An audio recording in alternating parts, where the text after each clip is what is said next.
All die! The House of the Dead. Welcome to Now Playing Podcast, House of the Dead Retrospective Series. It was a nightmare. So many dead people. So many victims. It all started a few days ago when I came here for a raid.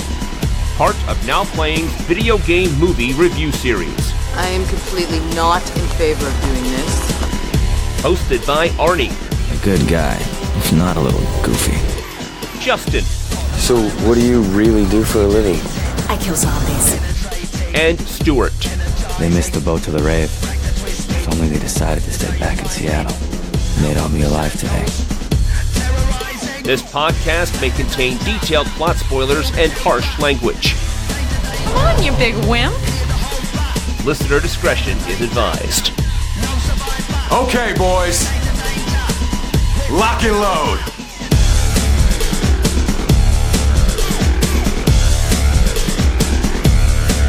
Today we're discussing House of the Dead, starring Jonathan Cherry, Tyrone Leetzo, Clint Howard, Ona Grauer, Ellie Cornell, that's not her real name, or is it? And Jürgen Prochnow, directed by Uwe Boll. This is Arnie, host of Now Playing, and isn't it nice to know someone wants you for your body? That person is me. This is Stuart. And this is the reanimated Homo sapien known as Justin. Back to the bowl. I'm ready for it, guys. I got my sanitation gloves on. I'd seen this film before. I knew what I was going to be diving into. Yeah, I mean, even though this movie did feel like a kick to the bulls, I have seen it before twice. This was my third, fourth, and fifth time watching it. Let's start with something positive, shall we? Which means let's not discuss Uwe Boll right now. Let's discuss the Sega video game. I loved the Sega video game. I don't know how you play it and think that's a movie, but I remember playing it back in the 90s, even when arcades were pretty much dying.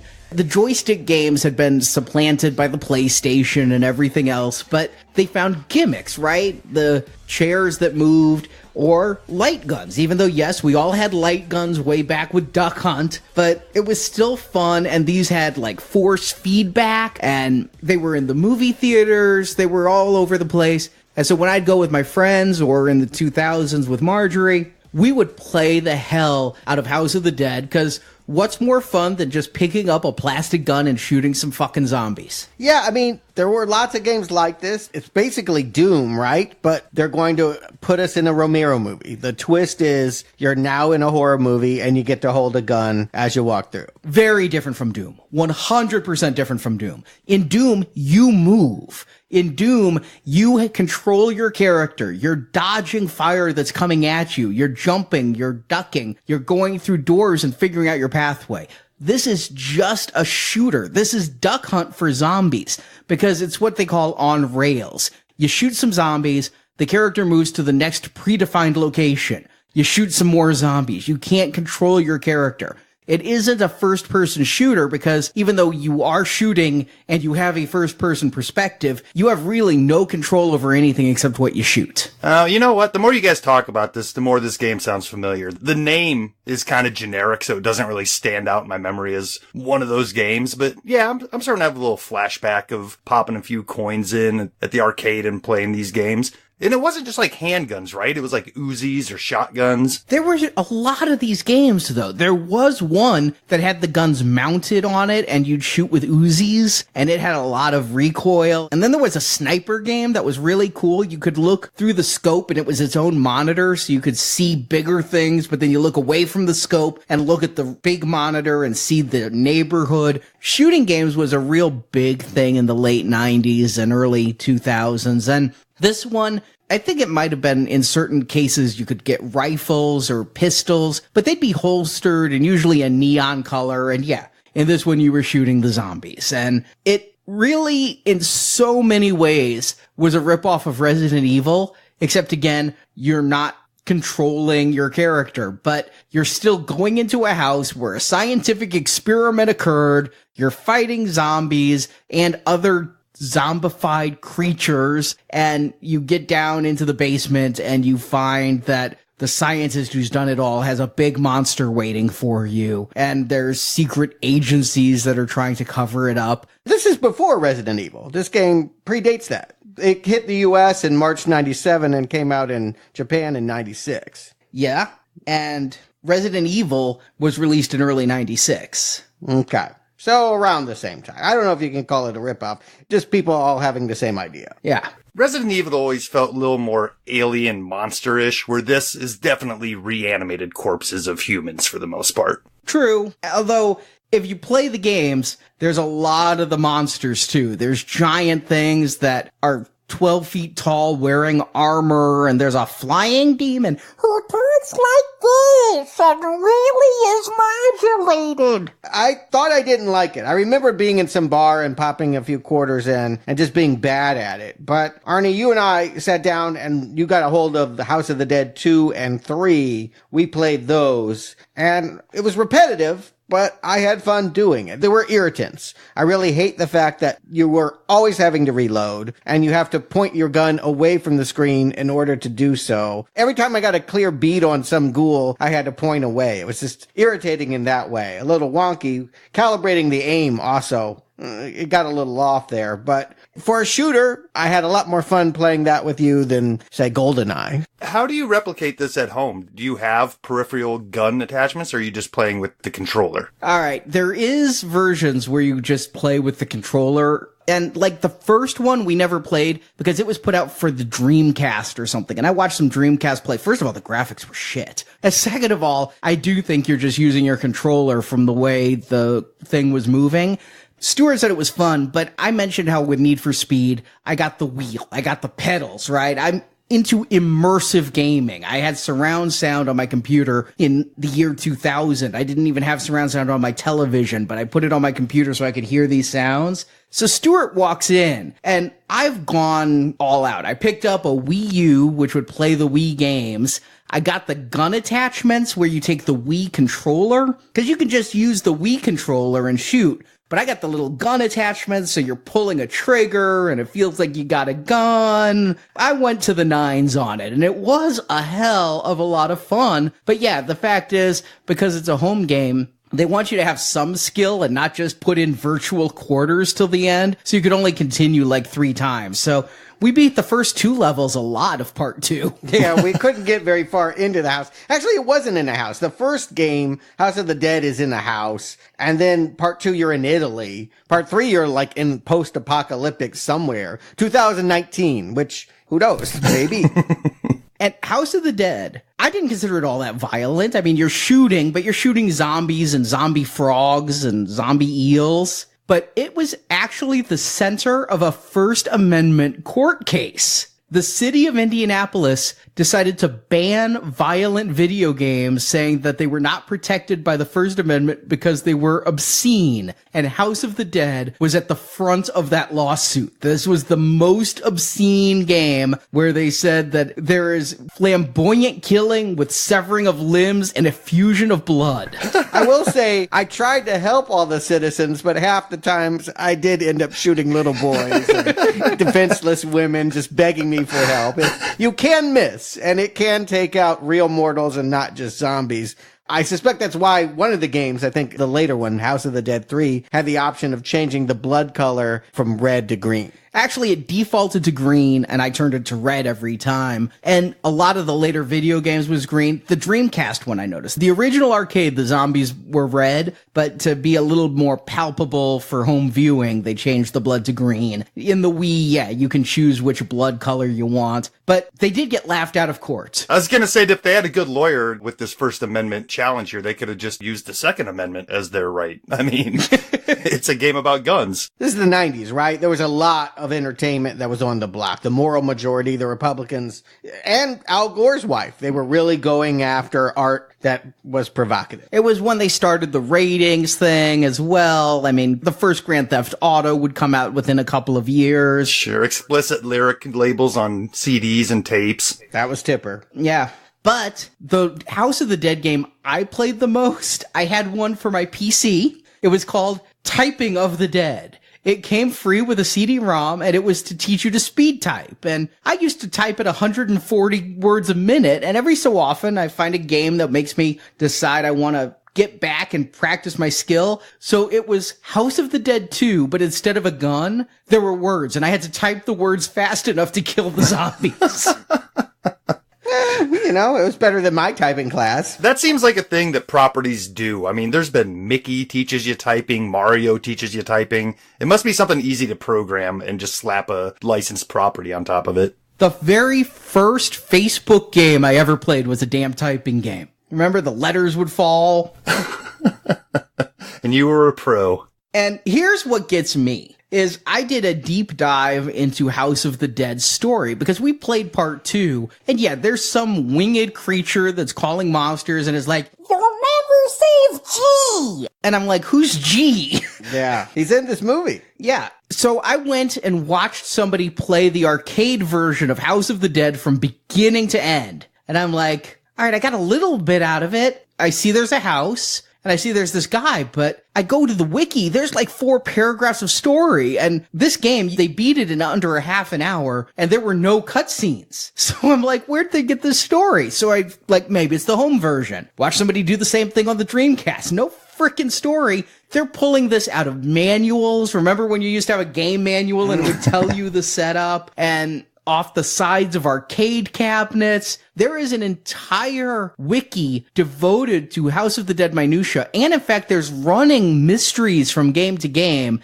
And they've gotten better at the storytelling as they focused more on the home console. But because it's an arcade game, they don't expect you to get deeply invested in a story while you're drinking a beer, you know, which is where you play more games these days. Dave and Buster's, you get a drink and shoot some stuff. But there are recurring characters. G was one of the 2 agents in the first game. Since there's always 2 guns, there's 2 characters. The AMS, I don't even know what that is, but you're like some Men in Black. Like everyone that's hunting these creatures, they're part of some international agency devoted to hunting zombies. Nobody knows what AMS stands for. It has never been spelled out in any of the House of the Dead games. Extensive mythology, no idea what is driving these people to do what they're doing. According to the writer's commentary on this movie, because yes, there were 2 commentaries for this Bowl film. Deservedly. Was one just a laugh track? They thought it stood for the Agency of Mystical Services. Okay, sure. But really, it's the Sega Programming Group. They were the AMS group, so I think they were just patting themselves on the back. But yeah, what we're seeing here is trying to tie into and adapt the mythology of the games. All of this adds up to what I imagine is somewhat of a PR nightmare for the people building up to making this movie, because this is a generic name, House of the Dead. That's not something that's going to stick with me. And then years later, I'm going to be like, oh my God, they're making a movie about that arcade game I played. Where's the connection between something you popped quarters in and then years later having a movie come out? Right. Well, there are several surprising things about this film. And I think the first of it is we assume, after having lived through Alone in the Dark, that this is all the handiwork of evil, crafty Uwe Boll, who's using tax loops to get rich off of making bad films. Surprise number 1, this really isn't his project. He was brought in as a hired gun. If you want to know why this got adapted, you have to look at the screenplay writer, Mark Altman. He was the one that played the game. He was the one that went to Japan and said to Sega, please let me have the rights to this. I want to make a good movie out of it. He's also the producer of this movie, and he was coming off of a film that I'd seen and really did not like, called Free Enterprise. Have you heard of this one? I'm aware of it. No. It was Swingers, but with William Shatner. It was Nerds, but the movie Swingers. And it had Eric McCormack from Will and Grace as the main guy who is trying to be a film writer and director and having relationship problems. And because he's in Hollywood, he becomes friends with the William Shatner. But in truth, the character's a real big Trekkie. And so he's getting life advice from Captain Kirk. And I saw it. It came out around the same time as Trekkies, and so making fun of Star Trek was in. It came out in 99. I mean, Galaxy Quest was a few months away, and I did not like that movie. But he went to Japan and showed Sega executives Free Enterprise, and they said, "We trust you to do a good movie with those properties so you can have House of the Dead." Maybe you didn't like Free Enterprise, but it's a legit movie. It's not like this movie. You would have think that anyone that made this movie was a clown, was someone that had never worked and never would work again, except for Uwe Boll. Surprise number 2 is, no, Mark Altman has a career. To this day, he is producing shows for Turner Network. The Librarians, I think, is his most popular, but it took the scrawny guy from ER. He's like a adventurer librarian. His name's Noah Weil, and he's a pretty big star. I mean, to you. But anyway, my point is, this is an amateur hour. This guy wrote this script, and he wrote and got paid for it again. He's no fool. And Altman wanted to fix this movie. He was arguing that reshoots needed to happen. Certain scenes had terrible performances, the scenes that didn't match. He wanted to do reshoots, but he said he doesn't know who made the decision, but the motto was, we don't reshoot. So we get what we get. To me, this is a House of the Dead movie. You should just be doing nothing but shooting. Shoot, reshoot, do whatever you have to. It's a shooter. It sounds to me, when I look at the suspects involved with this film, Altman is more or less not to blame. I will not put him in movie jail. He's no relation to Robert Altman, I would hope. No. Okay. Not that I know of. Yeah, it seems like he went into this with the best of intentions, and he did the second commentary track for this disc. It was completely him, and he knew. And I'll just put this up front. I feel a little bit bad with the beating we will give this movie because it's not his script. Yeah. His script was written, and apparently all the pages of setup were ripped out and replaced with that voiceover at the beginning. Yes. And all his dialogue was ripped out, and Uwe told them, just ad-lib the middle of the movie, and then their end of the film didn't get shot. And then a lot of the film that was shot, according to Altman, Uwe had a style, which, all right, Altman did say some funny things. He's like, Uwe is like Michael Bay in that they both shoot with 2 or 3 cameras at once, and then they just get the coverage all at once instead of doing a master shot and the close-up shots. And then Uwe just keeps moving on and sets up the next shot. And the cameraman didn't like it because of the lighting, and we had to throw out several scenes because the continuity just didn't match. So certain plot elements that were described and filmed, they just couldn't even use because it was so out of sync in color and everything. And so why did they go with him? Because again, Sega gives them the rights. He's a screenwriter, not yet a director. He feels like he needs to get someone established to bring this vision to life. Yes, Uwe Boll has made about half a dozen films at this point, none of which are respected, none of which have been commercially released in America. He's not getting a kickback from Sega. So what on earth could they have seen in him to say, this is our guy? Did he just work for cheap? I think cheap was part of it. One other thing I want to say is, according to Wiki, the budget of this movie was $10 million.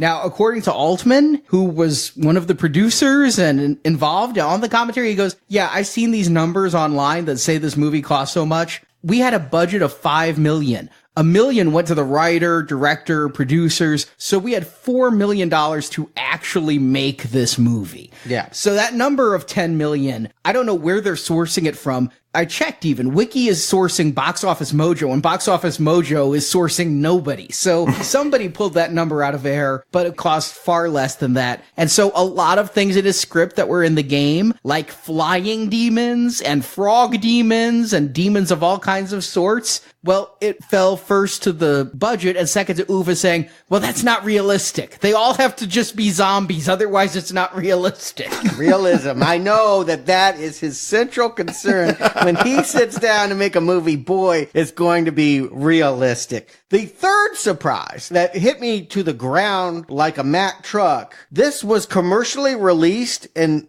1,500 movie theaters. People walked into a movie theater, paid cash, sat down, and they got this? According to Altman, this movie was so successful because it did make $14 million on their $5 million budget that a sequel was demanded by Lionsgate. That's why we're going to be talking about it more next week. It was an instant hit, but come on. Zombies were big. There's a reason I rented this movie back in the day. I didn't see it in theaters, but I thought about it. That trailer with that zombie sticking his tongue in the girl's ear, that was icky. Yeah, when I found out that this had not gone straight to tape, but in fact gone to movie theaters and made a sizable profit, I was like, how did they market this? And the answer is After Effects. If you look at that trailer, almost every shot has been tweaked with animation and things that make it look much cooler than any image we're actually going to get in the film. Lionsgate was smart to show us a movie that was not going to be there when you sat down in the theater. It's interesting that you guys were even aware of this at the time. All of this just must have washed right over me. I wasn't anti-zombie movies or anything at the time. And House of the Dead might have even tricked me into thinking it might have been a Romero type of project. Right. So I'm not even sure how this went by me without, or why you guys were aware of it even. Well, it came out the same weekend as Kill Bill and the Coen Brothers movie Intolerable Cruelty and some dog movie called Good Boy. It finished behind all of those, but the week before Texas Chainsaw Massacre's remake, this blows my mind that this movie was competing in the same way. That they thought they had a project that was as professional and could show its face in the same kinds of theaters that would play commercial, legitimate films. That was astounding to me. The reason I knew about it was 28 Days Later and Resident Evil really, pardon the pun, reanimated the zombie genre. And I loved 28 Days Later. So when I saw another zombie movie coming out the next year, I was damn interested in seeing it. And I did see Dawn of the Dead and Land of the Dead and Shaun of the Dead, all in theaters. You say you're not anti-zombie, but at that point, I've always loved horror movies, and 28 Days Later showed me something I never thought, that zombies could be cool. And so I was pro-zombie and looking for zombies. But you didn't see this in movie theaters, because I remember you watching this. You turned around and did it to me. You were like, you have to watch this movie. It's so horrible. I had no interest in it, but I have seen this before because Arnie saw it and he needed someone to witness. In my own defense, yes, I rented this when it was a brand new release because I had missed it in theaters. And then Dawn of the Dead had come out since then because we didn't have 6 to 8 week video windows like we have today. So I was on a real zombie high. I went and rented the original Dawn of the Dead and this House of the Dead. And I watched House of the Dead and was revolted. I cannot describe how negative my reaction was. And Stuart came over and I'm like, let me just show you this first 10 minutes because that's all you'll need to see. But I've done that to Stuart once or twice, but he won't let go because he loves a good, bad movie. And so I wasn't saying, no, Stuart, I have the keys to your car and you won't leave until the credits roll. I started it like, let's just watch a little, and you were there till the end. You remember this very differently than me. I spent half of that screening in the bathroom taking a shit. Kind of like Greg in this movie. I was like, I'd rather be on the toilet than fighting zombies. I do not remember that at all because my memory was I left you to watch it because I couldn't sit through it a second time. Oh, well, maybe you didn't know. But yes, I was going off and doing other things. So I think I was cleaning your house.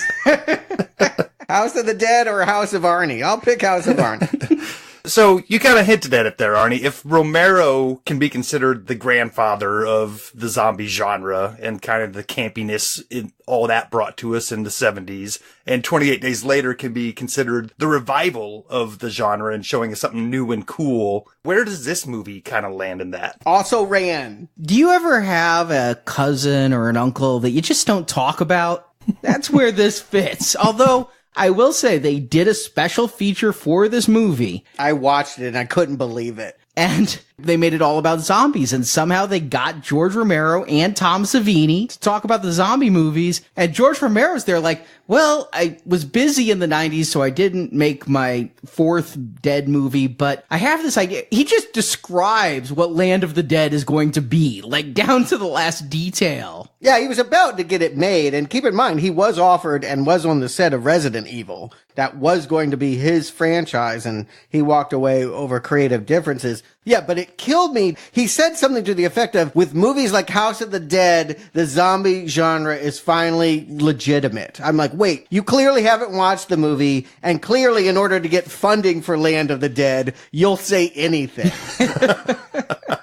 That had to be what it was. We will pay you whatever you need to start up. It was like Kickstarter before Kickstarter. We'll get your movie up and running, but you have to compliment our abysmal zombie ripoff. Kickstarter before Kickstarter was known as whoring. Yeah.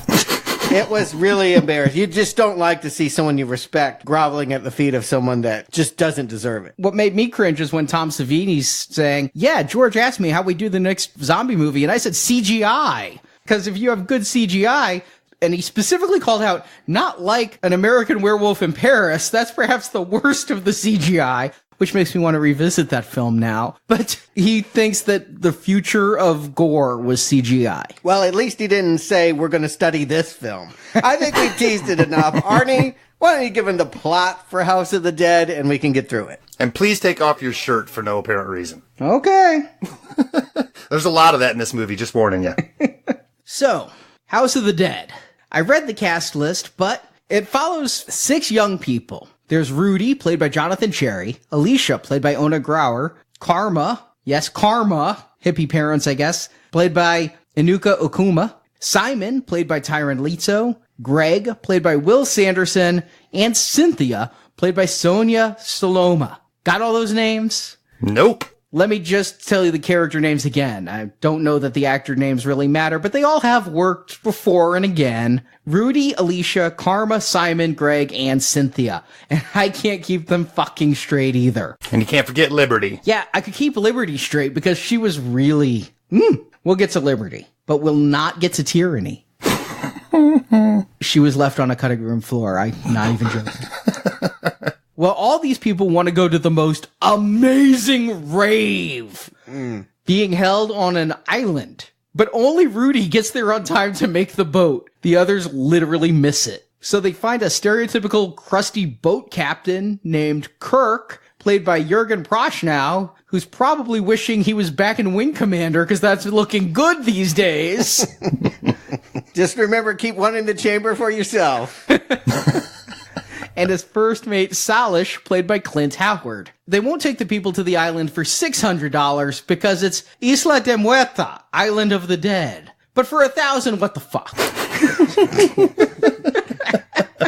They're chased there by law enforcer Jordan Casper, played by Ellie Cornell, who thinks Kirk may be smuggling. But wouldn't you know it, the island was where, in the 15th century, a Catholic priest performed experiments in immortality. They're lucky that's all he did. Isn't that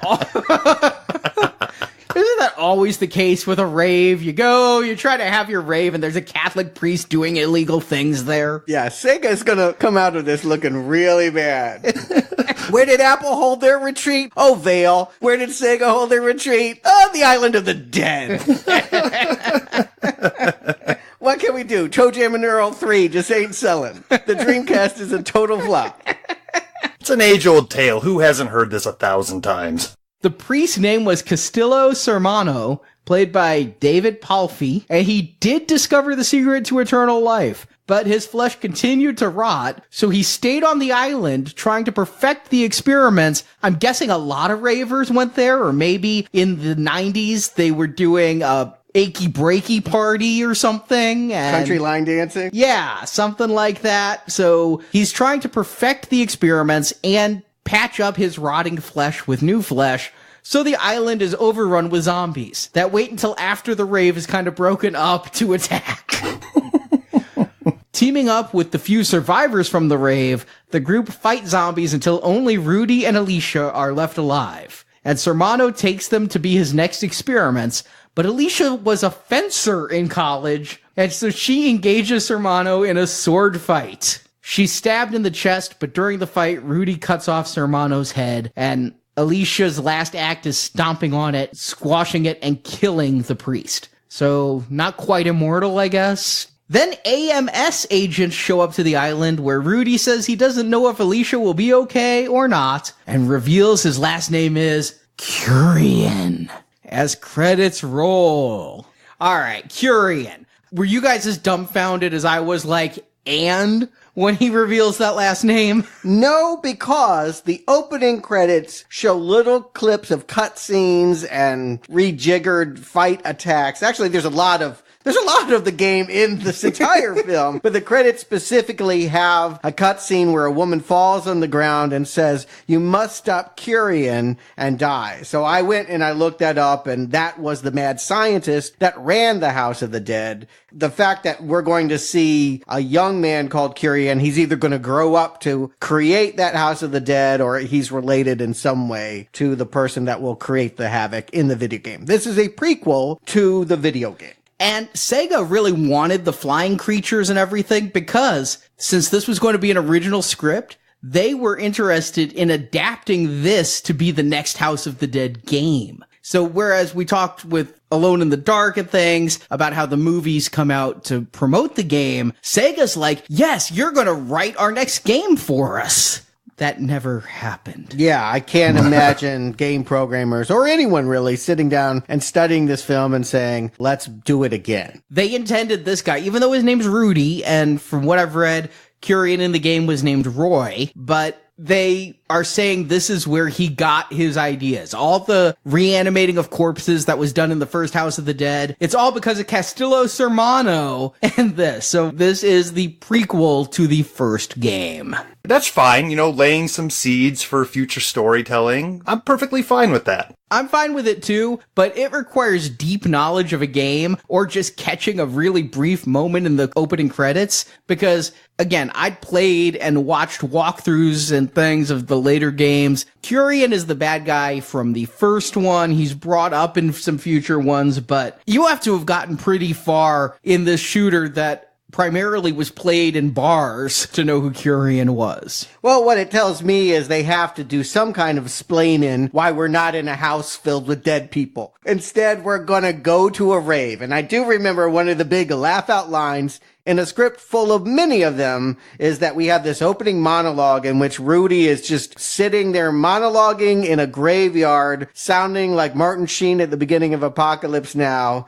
It all started a few days ago when I came here for a rave. I mean, we're grown. We know instantly, oh God, this is just pandering to a youth market. Actually, raves are out of step in 2003. Uwe Boll is behind the times, but he thinks he's being trendy. Also, raves have always been bigger in Europe than they were in the States. In the States, they were done by 2003. But if they're playing for a youth market, understand, when I first saw this movie, I was around the age of these actors. I was in my 20s. It should have been appealing to me. Seeing a rave in the daytime without glow sticks, that's just a party, right? But when is he narrating this? Is this after the fact? Yeah, this is before the AMS helicopter arrives to take him away. He lets us know he is the sole survivor. Everyone we are going to meet will die. Okay, yeah, because all that remains is the rotten smell of death and my wooden line readings. Because these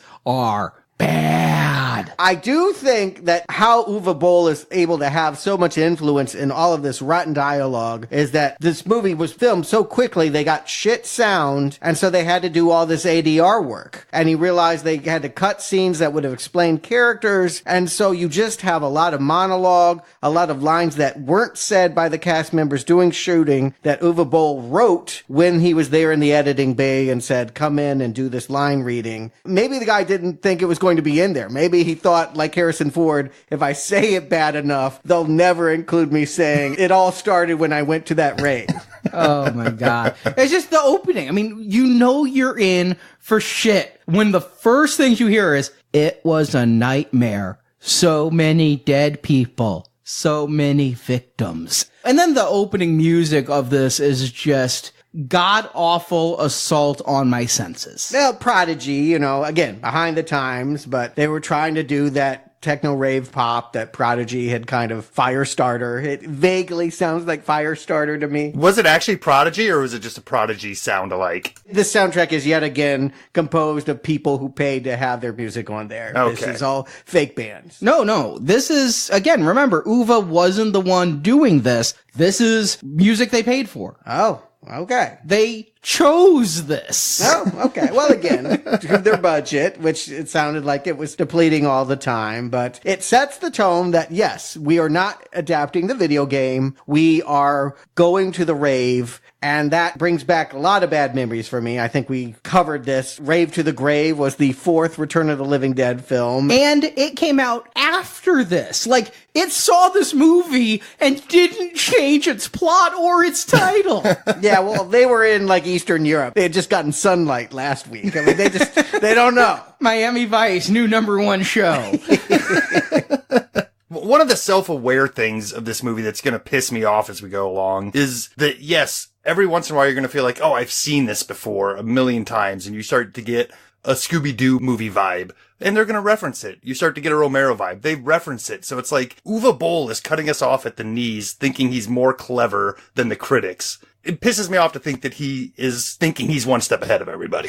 You just can't stand that this awful filmmaker thinks he's better than you at anything. Yeah, it hurts. I mean, yeah, anyone that picked up a camera has probably made a better film. But here we are someone that's smirking, and I think it's his worst attribute. There are many terrible things about Uwe Boll as a filmmaker, and maybe even as a person when I think about that tax shelter shit he does. But the fact that he thinks he's funny is the worst thing about this movie. All of the humor lands with a disquieting thud. It is what is truly dead here. I guess it's nice that he wants something lighter. I do feel like this movie would be better if it was in the keeping of Return of the Living Dead. If they were doing Romero, but with that punk rock funny vibe that I enjoyed so much from the first film. But this is a guy that just doesn't understand humor. A lot of the jokes were put in there by Altman. There's a lot of Star Trek references in here. I mean, Clint Howard was in the very first Star Trek episode. You've got Captain Kirk. The problem is it's a reference. It's not clever. You got to do more than name drop in order to be funny. Yeah, I think he is a Trekkie, which is why he did Free Enterprise. He probably was, much like that character, geeking out at working with William Shatner. And now he's moved on to his next script and can't let go of the Trek references.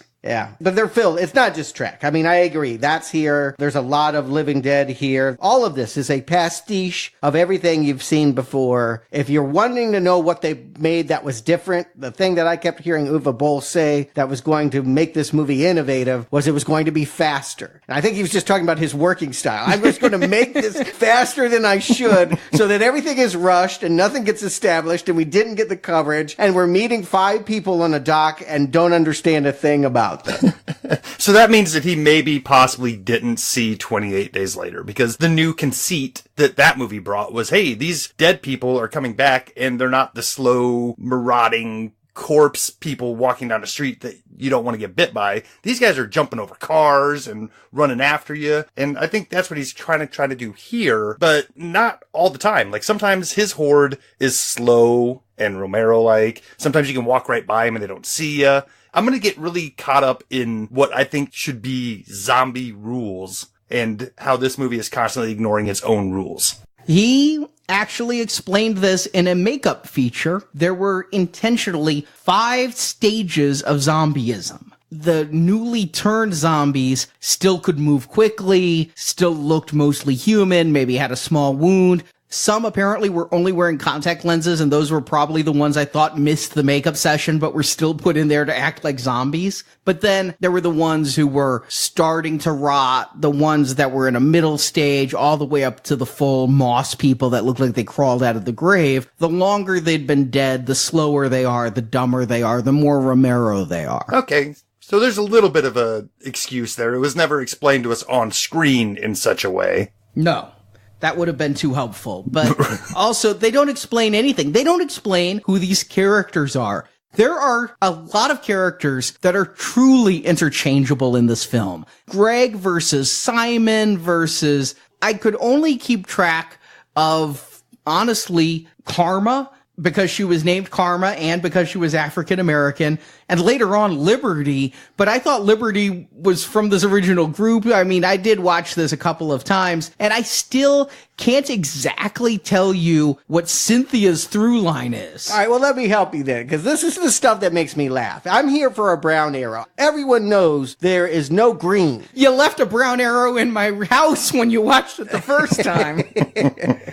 But will it be fun? That is what I'm counting on. Alone in the Dark ended up not being an entertaining, funny, bad movie. But this movie's reputation is even worse. And it does have this pattern. Again, it's all the voiceover stuff. It's the fact that as they're being introduced, Rudy says Alicia is his girlfriend, but he broke up with her so he could study more and she could fence. That right there is just hilarious. Okay, you've very clumsily set up the fact that she's going to pick up a sword at some point and fight zombies. And this was, again, Uva looking at the script and seeing like 4 pages of Alicia saying she doesn't want to go to a rave where her ex-boyfriend is, and her friends convincing her while she's fencing and then taking a long, luxurious naked shower. So Uva decides, let's take that scene out and just add it to this awful, I mean, yes, I am laughing when he says she wants to fence. I'm like, as in sell stolen goods? What is it that's going to make you want to break up with someone? Is that a career you can do? Is it like, I would love to kiss you, but I got to pick up the sword right now and spend 5 hours with a mask on? I don't understand.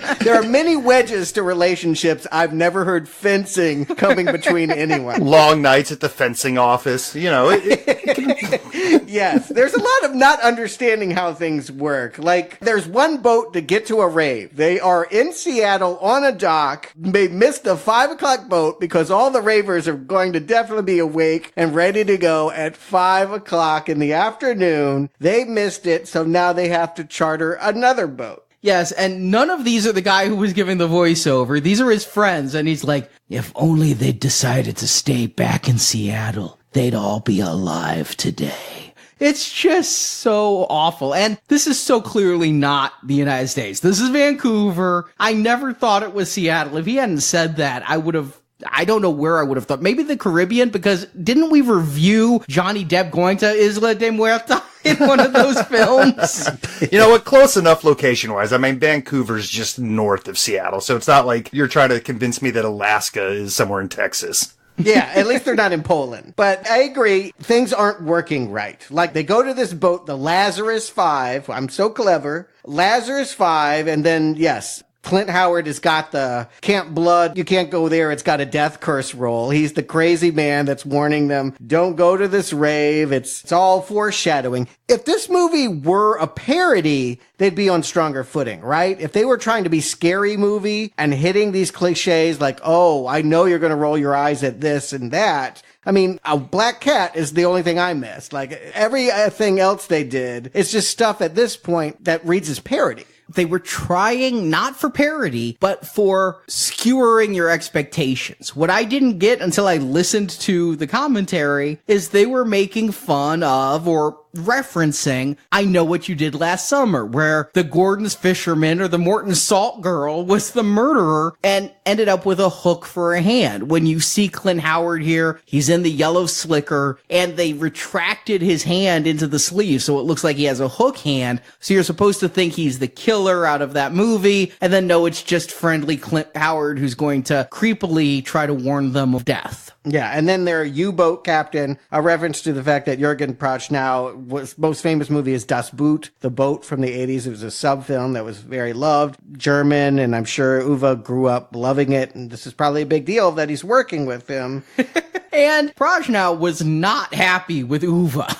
No, I mean, how could you be? Because the script kept changing day to day. A lot of times, Uwe would be like, just ad-lib this scene. Don't worry about the script. And other people were ad-libbing. And Prochnow was like, I took this job because I liked the script. I'm saying the script. script, and he was not too pleased with the loosey-goosey way of filmmaking that Uwe was endorsing. So Prochnow got the fuck away from Uwe. He never worked with him again. Yeah, that seemed to be the sentiment from everyone. I watched the special effects featurette, and they were just like, the real challenge of this film was how fast we had to make these things, because you'd show up and Uwe would just demand a new creation on the spot. I'm like, oh, I get it. I get everything here. Is that there may have been a decent B movie with some winking camp, and then this guy with a bad sense of humor and no sense of time is just making them race through it to the point that it's nonsense. Suddenly you have the United States Marine Patrol arriving for their routine inspection every second Friday of the month, and they're going through this smuggler's boat, and that's the reason why Jürgen Prochnow has got to kick off and get away. He's a smuggler of Cuban cigars.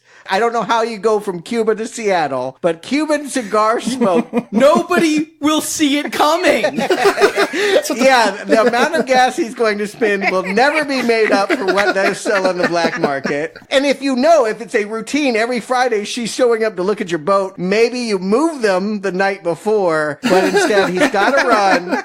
And so the island he swore he'd never go to is actually the best place to stash my Cuban cigars, and I'll bring these kids along too because they're paying me $1,000. I love how the Marines are also announcing their arrival from 5 miles away over a loudspeaker. Again, voiceover, because we don't even see the actress that's doing it for much of the film. She's on the wrong pier. Yeah, and I recognize her. She's one of my least favorite characters from Halloween 4. I didn't recognize her, but I looked her up, and the moment, I have not seen Halloween 4 or 5 since we've reviewed them, and yet that screech of Rachel is still in my head. I can understand why Prochnow is just gunning the motor. I would rather be on an island of dead than on a boat with Rachel. Or Uwe. Yeah, true. Now, apparently there were scenes scripted, never filmed. These two had a relationship at one point, and I kind of get that. They seem like a bickering married couple if what you're bickering about is smuggling cigars. Yes, she's mad at him because they were in, quote, the service together. They got out of it, and she didn't understand why he didn't want to work for Uncle Sam, which, by the way, being in the service is working for Uncle Sam. Please believe that this is America. Please believe this is Seattle, USA. I can't. There's no American flag on the boat. There are plenty, though, when we get to the rave. That's what liberty is. Guys, give me liberty or give me death. I'll take death. Yeah, so this crew, they're going to finally get to the rave. The sun is setting. And the rave is gone by the time they get there. We've had several inserts of the rave, and there were several more inserts that were cut. I saw the cut scenes, including one that starred a real DJ known as Biff Naked. She was the DJ of the party. Yeah, they're basically so Bull can have a joke about how she's going to spin Celine Dion and Barry Manilow if her ravers don't treat her right. Again, this is what this guy is all about. Let me just take easy targets and laugh at them. But that rave, who starts raving at 5:15 p.m.? I am going to argue that this is actually the most realistic, accurate part of the whole film. As a rave, this is a nightmare. This looks like someone's barbecue. The promoter would normally crawl under a rock and die, but when I found out it was a Sega rave, it's a corporately sponsored event. I had an acid flashback to the Christmas parties where I would see like IT coworkers crunking the Tootsie Roll. And I'm like, yes, this is actually what it's like. Lots and lots of very bad dancing. All they need are people on the side saying, yeah, I'm putting in applications and I'm trying to leave Sega and go work for Apple or Nintendo. All right, here's the story on the Sega thing. It's not supposed to be a Sega-sponsored rave. Oh, it isn't.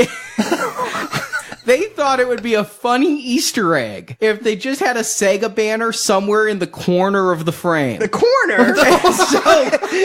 It's the giant banner that stretches across the stage. The writer takes the banner from Sega and gives it to the prop master and says, listen, just put this out of the way somewhere where it's not going to be too visible. The prop master misinterprets this as we need to get it in the film somehow, so he thought he was doing a favor by putting it at the big top of the rave so that every shot of the rave would have the big Sega banner in it. And by the time the producer saw it, it was literally too late to cut it down and still shoot the rave. Again, it makes Sega look very, very bad. Let's host this on an island that is known for killing people. This is the big rave event of the year. It's like some solo cups and like DJ Biff naked. It was dead before the zombies arrived. Yeah, this movie came out in 2003. Their last console system was canceled in 2001. So this is about what Sega could afford. Yeah, exactly. But slowly, they have a few teases of guests that get killed. They know that they need to keep us interested by punctuating it with death. Teasing the idea. I mean, if you didn't play the game and you only heard the title, you wouldn't know what's waiting for them. You wouldn't necessarily even know that they're zombies. You definitely don't know it in these early scenes because they cut away so fast. Who would watch this movie, though, and not know? I think you got to take it as a given that if you don't know the game, and apparently from that last line of, "My last name is Curian," they're expecting you to know the game intimately, but you've seen a trailer. It's of the dead, blank of the dead. They're referencing Romero. You know it's zombies, but that makes it really confusing why they're going to rip off Jaws. My memory was, we see this guy following this chick to the beach, and, you know, he won't get in because it makes his heart on shrink, and she does the topless stuff, and yeah, I guess it's kind of like Jaws. Everything's kind of like something you liked once.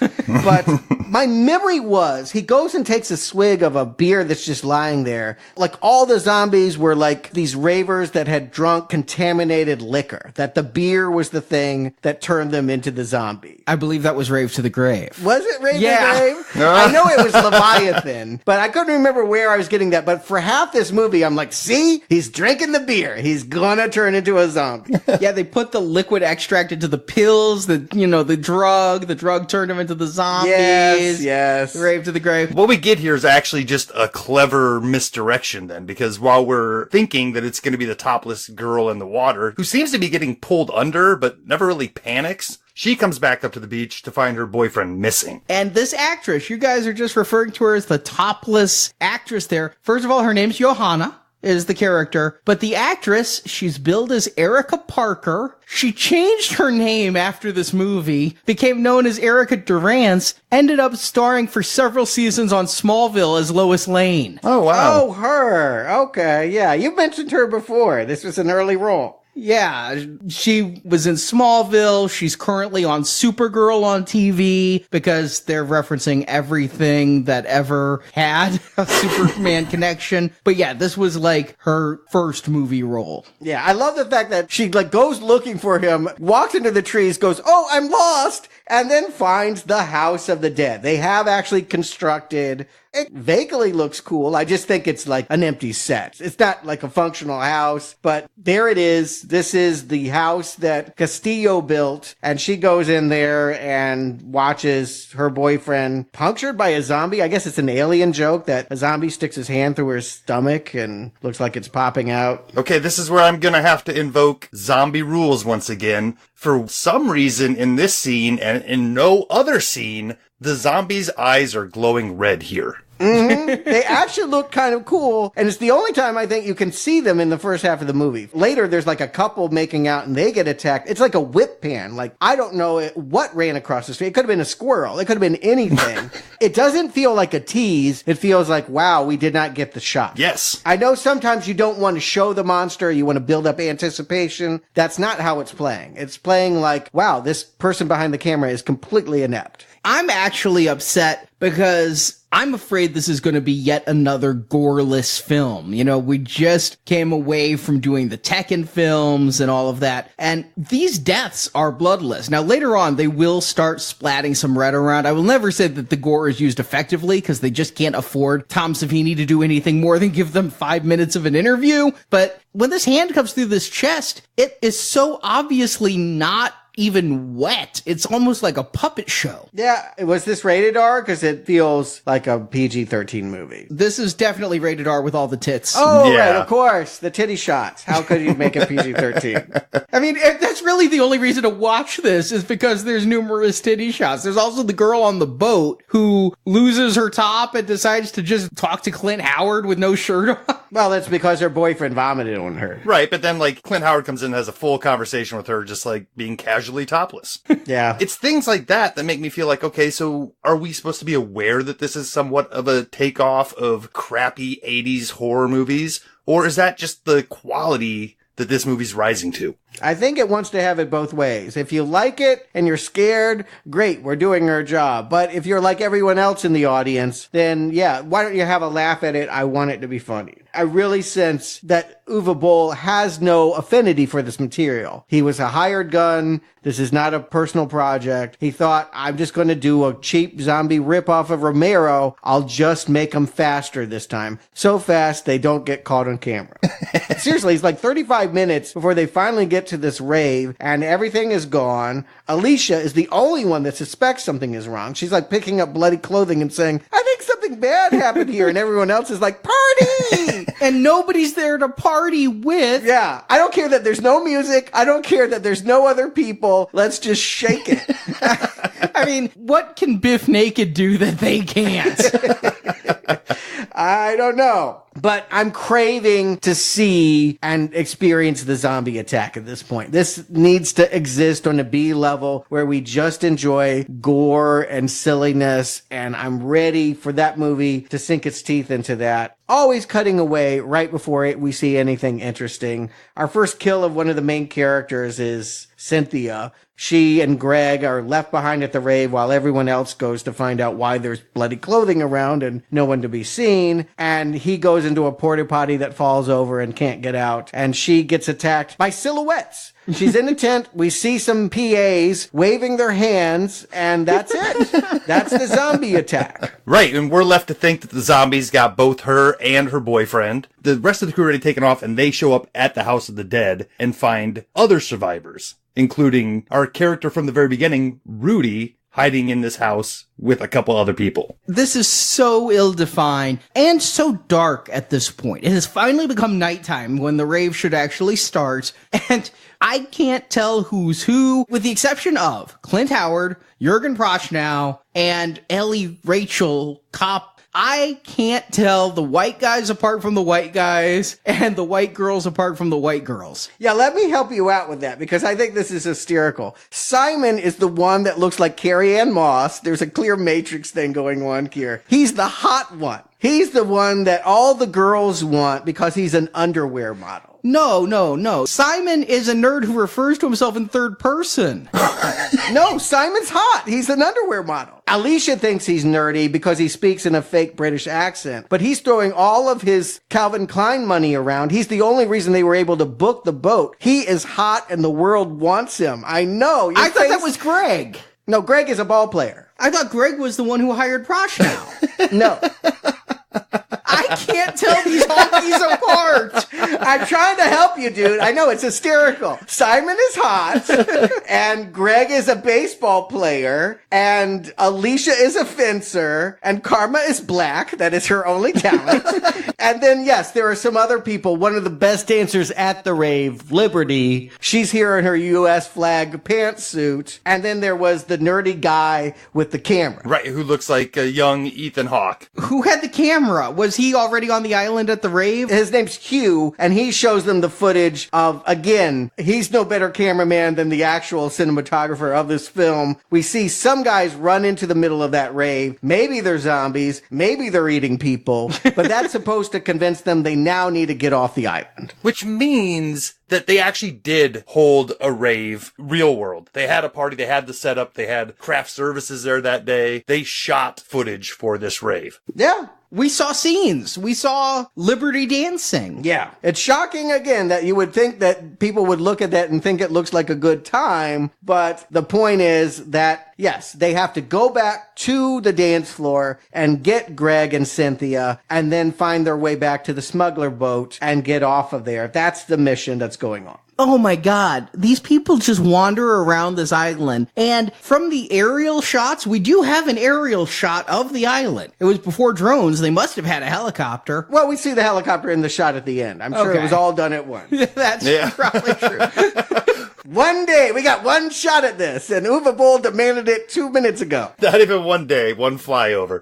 But it looks like a fairly large island. But these people are literally doing stupid things like, let's split up. And then they have no way to meet back up again. And they're like, where did they go? Yeah, so many technical issues, too. I mean, you're holding a rave on an island, and there was one boat and no other boat to get off. I mean, they wander around so much of this movie looking for a boat. I don't know where they all went. I presume the zombies ate them. I can only guess that that's what happened. But we finally get to see Cynthia as a zombie attacking. That was kind of fun. It's the greatest intro for Casper. The sheriff that has been following the smugglers blows Cynthia away in the torso with a shotgun and then shoots her in the head with a pistol and then says, "Who is that?"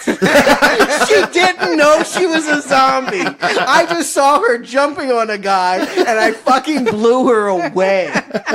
That's awesome. Nice to meet everybody. Yeah, exactly. And then the response was, "She was our best friend." Not anymore. Again, if this is trying for comedy, there are moments of true brilliance here. I think that was supposed to be like a badass Arnold line. It is. But Rachel can't deliver that. And also, something very similar happens shortly after when they're trying to figure out what the zombies are. And Captain Kirk is there and he's like, "I have no idea what these are. Let me tell you their entire backstory from the 15th century that I somehow know because I've been stashing my Cubans here." Okay, real quick pop quiz. Just meta knowledge level. What motivates zombies generally? Food. Brains. Either or, right? Okay, usually not just homicide in general. Cynthia is the first person that we've known in the movie who's turned to a zombie, and her first act is to jump out to scare people, and she breaks somebody's neck. That's not a zombie. I hear ya. If these people are students of Romero, and we did have the film nerd guy name drop him before he had his neck broke, then they didn't study him very close. Or maybe this is the tweak that Boll wants to make of, I'm going to have zombies that commit random acts of violence. They pick up swords, they don't eat brains. Yeah, when we get to the lead zombie, which we're a little ways away from, he's not a zombie. He does not act like a zombie. Zombies, a defining characteristic, they don't talk. If they talk, it's brains. Right. Yeah. I'm going to hold it on him, but yeah, he's his own question. But the middle of this movie is just, let's find a boat. And so we have a lot of people running back and forth. Will they find Casper's boat? Will they find the smuggler's boat? Kirk's boat is fine. It just happens that a few zombies swam up and got on the deck. But Kirk's not even bothered with that. He shoots them and is still smoking his stogie. He couldn't care less. Why can't they get away in that boat? They could. Yeah, they showed that it was tried. One of them runs in and jumps in the water and starts swimming and being attacked by zombies that are floating underwater. So they swim back. But they never showed how Kirk got off the boat and onto the island without that being an issue. So it's doable. And they killed all the zombies that were in the water, so I would say, hey, good job, let's get on that boat. But instead, they're like, let's go back, the house is covered with zombies, we'll fight our way back inside, hole up and just eat cigars. He's like, I've got supplies. And then he just pulls out a box of cigars. I'm like, that's not the kind of thing you need when you're holed up in a house with zombies for weeks. Yeah, I do not understand the moment where they say, let's go to the boat. No, it's overrun with zombies. Okay, let's go to this house. Okay. Also overrun with zombies. No, let's go to my boat. Was she just punking him because they never even get to another boat? She insisted on parking that boat on the other side of the island. I don't know what that was, but it gets Greg. That's the one thing that it does, is that Greg, who was Cynthia's boyfriend, gets a scene where he's running around and hiding under tree roots, and at some point he steps on a twig and they all surround him and we think eat him. He will come back for a surprise return at the end of this film. We'll find out. in fact, that they have a purpose for his skin. But yeah, ultimately, it's all decided that they're going to just hole up in the House of the Dead and wait it out with a box of cigars and a whole lot of ammo. The other thing that Kirk is smuggling is a lot of various kinds of guns. Yeah, they're just going action film here. He's supposedly a weapons smuggler, and this is his box of bounty. I mean, he's got essentially $1,500 worth of weapons in this little chest. And as they're strapping it all on, Rambo style, it should be said that Arnie already kind of mentioned this, that he just happens to mention the fact that he knows an old wives' tale that might explain what's going on here. Salish, who did believe it was haunted by evil demons, has wandered off into the trees. We don't know what's happened to him yet. So it falls to this captain who doesn't even think that there are zombies to now tell us, okay, at some point in Napoleonic times, or maybe in conquistador times, they're wearing both outfits at the same time. But there was a mad priest who was being taken to England because, hey, why not? And he decided to choke the captain, land the boat here, and continue his evil experiments. Were there cutscenes for this? Was there stuff about this that was further explained? Because No. I feel this is truly, I don't care how much it costs or how much you go into Overrun, you need it more to explain your main villain. There's nothing more as far as deleted scenes go. The writer didn't talk about more of this, but man, this brown and white film is really telling me it's 15th century, isn't it? This guy, despite his clothes, does not look like he's from the 15th century. He looks like he's working out with Vin Diesel to be a stunt double. Yeah, he does. Yeah. Clearly a stuntman. Perfect white teeth that he's been using Crest white strips on somehow throughout this time frame. Just his body language and everything. I mean, I've not lived in the 15th century, but my seeing depictions of it in various other films, this guy just feels like he's going to the island for a rave, not going to the island to live 500 more years. Yeah, maybe he is the one that started the first rave. They say he ate the tribesmen, and then I don't know what he did for the hundreds or decades that happened. Again, time is relative here. All I'm saying is we need a motivation. When they finally hilariously pin him down in the climax, and Rudy asks him, why did you want to become immortal? To live forever! Oh, okay, well that clears that up. That circular logic does it. Stuart and I have had that as a running joke for so long. I mean, like, you were living in Chicago when I showed you this movie, and you'd like come back once a year, and we would certainly figure out a way to fit that into conversation. Oh yeah, we the whole day I think we were like, why did you eat that pizza? I was hungry. It just, you gotta define this guy. If you do nothing else right, tell us who the hell was the guy that built the House of the Dead and what his experiments were all about. We sort of kind of barely get it when we get back into the house, but first we need to have 20 minutes of cameras spinning around characters as they fire off their weapons. All right, I'm gonna say this. This was really fucking cool.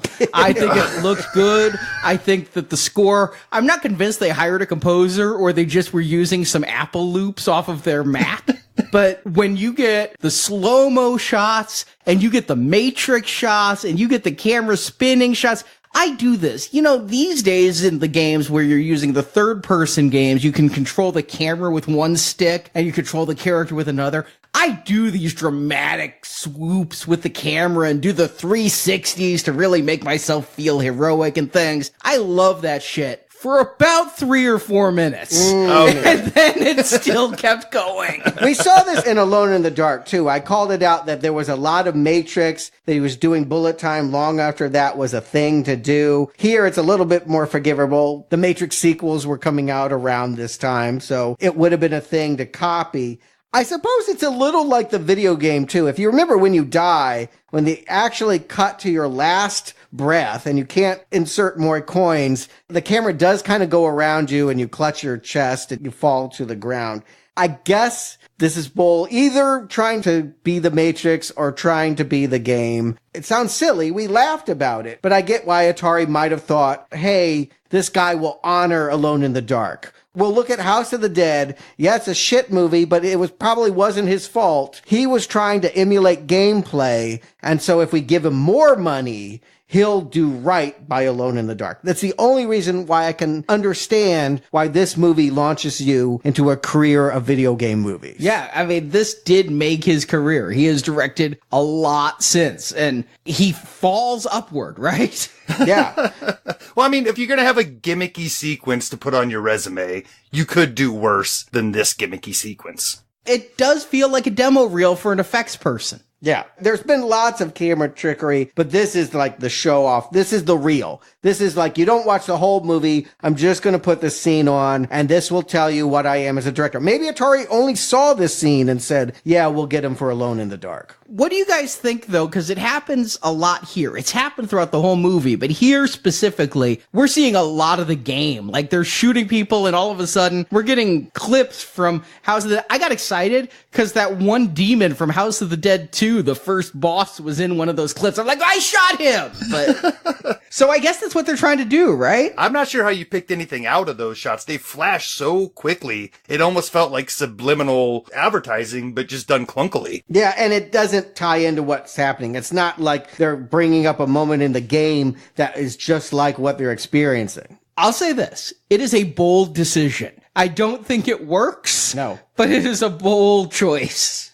Yeah. Again, it sends the signal to any video game company, hey, I love your game so much, I'm actually going to take footage of it and put it in movie adaptation. Oh my God, could you imagine if he did that with Alone in the Dark and we just cut to that 3D octagonal guy with the face? Director's cut. I bet it could be done. Don't say that. He might hear you. I'll talk more about that later. Okay. At any rate, in all of this melee that may look vaguely kind of sort of cool, we are at least seeing zombies now. And I do think, while they don't move great, and I'm not thinking that this is competing on the same level as Resident Evil, though they may try, there's enough of a production budget here that if they wanted this to be scary and not action, these zombies look good enough to make that work. I actually think the character designs work. They could have been scary in the right director's hands. It would have been scary to watch Liberty get sworn by them and eaten. Instead, they cut to Rudy, and he just goes into this weird, almost like epileptic seizure. Do you remember this moment? She's being eaten, looking to him for help, and he just kind of looks at his shoes and replays every piece of footage that didn't make the previous cut of the film, and then walks away. It's so strange. Yeah, he rewinds the movie for us all to see. Yeah. And you say epileptic. I wonder if in theaters people did have an epileptic seizure during this, because when this sequence ends, it ends with strobing lights, and I'm not epileptic, and I thought I was foaming at the mouth. I mean, it was just bad. But anyway, Liberty goes down here on the outside. And I need to just stress, her name is Liberty. She's wearing an American flag spandex outfit. Yeah. And you don't know her name because it was said in a cutscene until during the scene somebody shouts, Liberty! And I'm like, what the fuck? Yeah, she wasn't supposed to last this long. If you remember earlier when they were trying to get to the boat, she wanders out into the water and like a zombie holds her underwater. You think she's going to die. The original plan, we're going to kill her here, but then they found out the actress knew martial arts, and they're like, well, shit, we need her for this big action scene later. So Liberty only lived as far as she did because she had that great kick. She's the only one I could recognize. Everybody needed a name that followed their outfit so I could keep them straight like video game characters. I suppose it's worthwhile to dwell here a little bit, and to Stuart's point, because, you know, this is the meat of this movie, and I think the makeup here is above average, especially for this particular movie. I mean, you can really phone in zombies. I mean, I've seen movies where it's just a little bit of makeup around the eyes and you get some blood dripping out of your mouth. That's a zombie. But they've got all kinds of zombies at different rates of decay here. And I was slightly impressed by at least the effects department work here. Yeah, I feel bad because this movie has such a bad reputation. Always cited as one of the worst video game movies. Terrible film. Awful, awful, awful. There were a lot of people working pretty damn hard to deliver a decent B-movie zombie. I do think that it falls to Bull. It's because Bull treated everyone so bad that this looks ridiculous. But in other hands, I do think you'd look at these zombies and go, cool. All right, I'm going to dissent a little bit. I think the main ones look pretty good, but when you're in the Horde, I thought they forgot to put makeup on certain people because it really does look like some of the PAs just wandered into frame. When I saw the cutscenes, maybe they just hadn't cropped it yet, but the boom mic was quite clearly visible in several of them. Here, I just literally thought the caterer might have been visible in some of these shots. They weren't any of the people we'd been introduced to. They weren't zombified.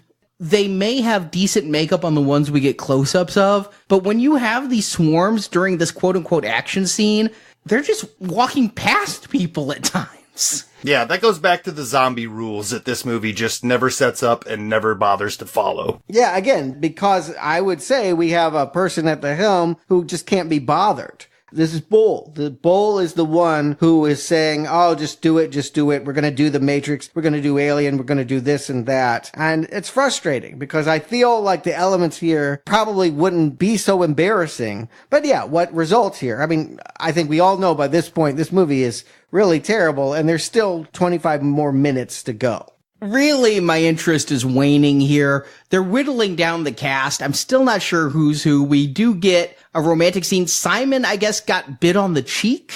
No, acid. Acid spit on him. An Alien reference, I guess. I don't know when zombies start spitting acid, but it spat it in his pretty face. Yeah, he's the handsome one. And it melted. I'm telling you, you look at me like I'm crazy. He's the handsome one?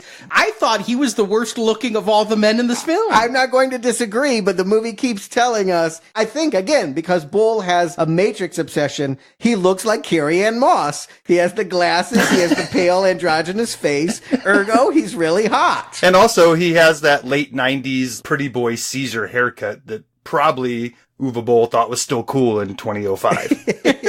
I don't know what it is, but yes, he has been burned, and the token black girl is so hard up, she's like, yeah, I'll take sloppy seconds. Wait a second here. So the black girl wasn't like pity making out with him because he was dying and turning into a zombie. They were actually having a moment where she's saying it's not so bad. She's referring to his scarring, not the fact that he's turning into a zombie. He's not turning into a zombie. That's what I never got. Yeah, no, she is literally saying, I'd still do you.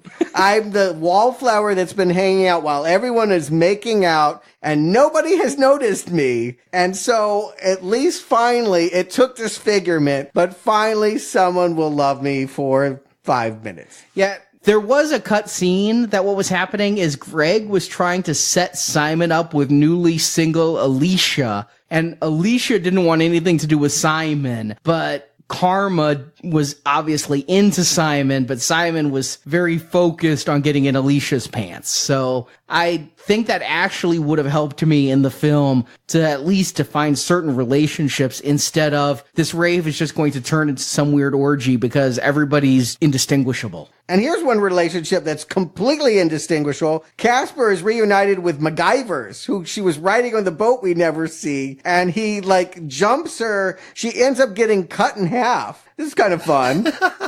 Once again, zombies using tools. Like, they're attacking her as she's crawling through a window, and one of them's got an axe just hacking away at her legs. I'm not quite sure what the purpose of that was. In the game, there were zombies with axes, so maybe that's trying to be faithful in some way, but I'm just glad that no more Rachel. Even more of a zombie movie sin is as soon as they get into the house through that window, Rudy just takes a piece of wood and lays it gently up against this window with zombies attacking. I loved that. It was like he didn't want to break the window. Even better, Kirk has been bitten on the leg, but he was also bitten on the shoulder earlier, but they put a tourniquet on his leg like that's going to help him. They're like, okay, that's fine. You're going to be fine here. And Alicia finds the captain's log from the Spanish ship from centuries before. Who wrote in that to say it was burned and he was killed? Yes, I'm wondering that. And it's in the middle of the log. There's like 300 more pages. But were those written in, or is it just like a diary where somebody died and they were blank? But yes, I think it's the first officer's log. Because when the ship burned and the captain was killed, the most important thing was to write, "Dear diary, Captain dead." Yeah. We need a prequel. I think that's what we're really saying. I hope that they make that prequel to explain all of these lingering curiosities, because there's been blood experimentation. We will get a passing line that Rudy, our ostensibly main character, is pre-med. So he can look into a microscope and go, wow, that's fucking genius. And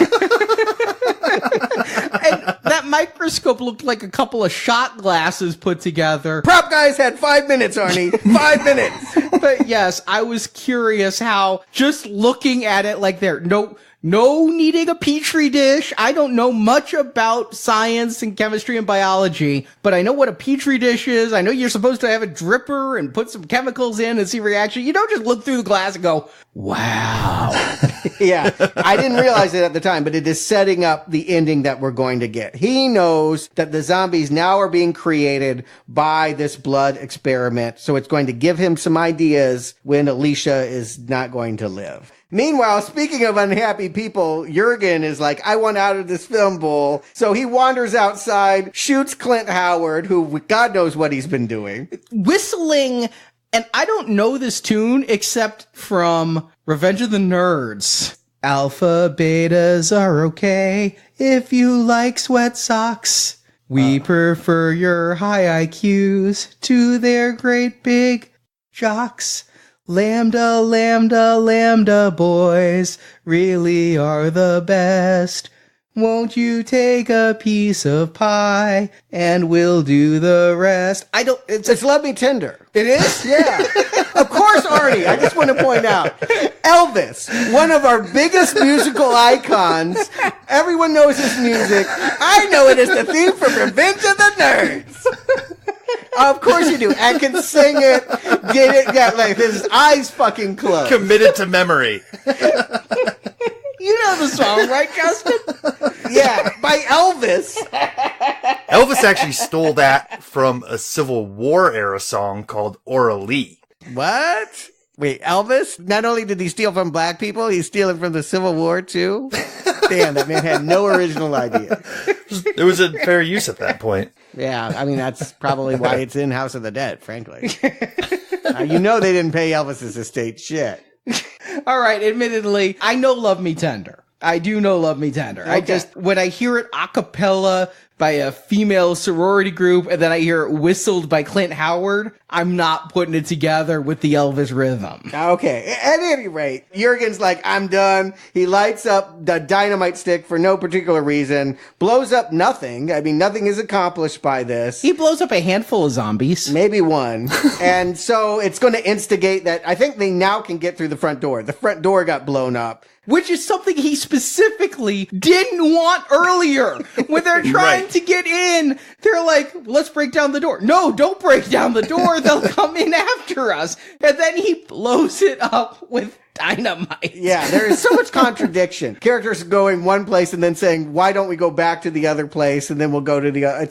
It's maddening. It's absolute insanity to try and follow and parse out what's going on the screen. But we are headed to a climax. I want to tell people, if you are as confused as we are listening to this show, it's getting to the point where everyone's just trying to get back to a boat again. They are? I thought they were at the house. They mentioned that they find some underground tunnels and they're going to go back to the beach. Yeah, they have that little map where he points out, oh, there's catacombs that lead out to the beach. That must be how they got supplies to the house. You know, the beach that they left to come to the house. Oh my God, this is hurting me. Yeah. And then they get in there and they find his lab back at the house, right? There's like a couple different labs, but yeah, at one point, let's just rush it through here. Simon nobly dies by shooting some gunpowder and killing some zombies. What was in the red tank?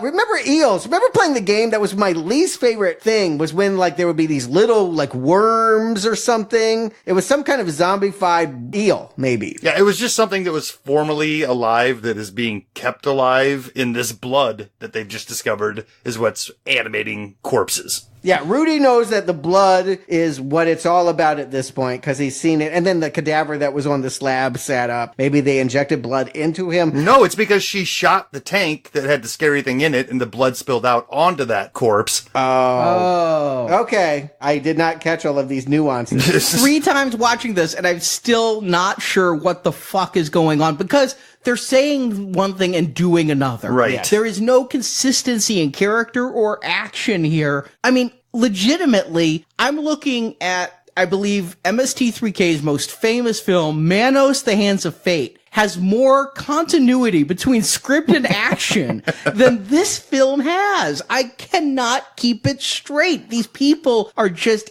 acting indistinguishable. There's nothing in performance outside of Jürgen Prochnow and basically the older ones who bring something with them. I'm lost at this point, and I'm struggling to just understand what they're doing. But if you glaze over and you just don't pay much attention and you just see them run from place to place, it's subpar, but only by 2 or 3 strokes. Right. It's better than Rave to the Grave. That's what I can give this movie. That the production values are still higher than some of the absolute dreg zombie movies that we've had to sit through that have come out under the umbrella of Romero. Yeah, I mean, Rave to the Grave was Return of the Living Dead, so not quite Romero, but this is still better than Diary of the Dead. I don't know if the whole movie is better than that. No, but this zombie action is better than that found footage shit. Yeah, you don't need to know the characters because the point of a horror movie like this is that we kill them, and we killed Simon.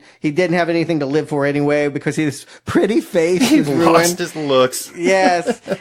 He's an underwear model anyway. I don't know why we need to see his face. Karma, she was willing to love him, but there was no way they were going to let the black girl live in a movie like this. At least she wasn't the first to go. No, but they were in camouflage. The zombies just are lying around with grass on them, and then they jump up and get her in the tunnel. I thought those were the thriller ones. Those were buried there and just coming out of the ground, and that's why they looked like moss. At some point, it looked like the original crew of the ship. They do look like they're wearing those conquistador outfits. And so maybe they are so mossy because they have been lying there so long. The point is we finally get back to Castillo, and we're just with the 2 cast members that we're supposedly caring about. Alicia and her ex-boyfriend, Rudy, are now going to be his new skin.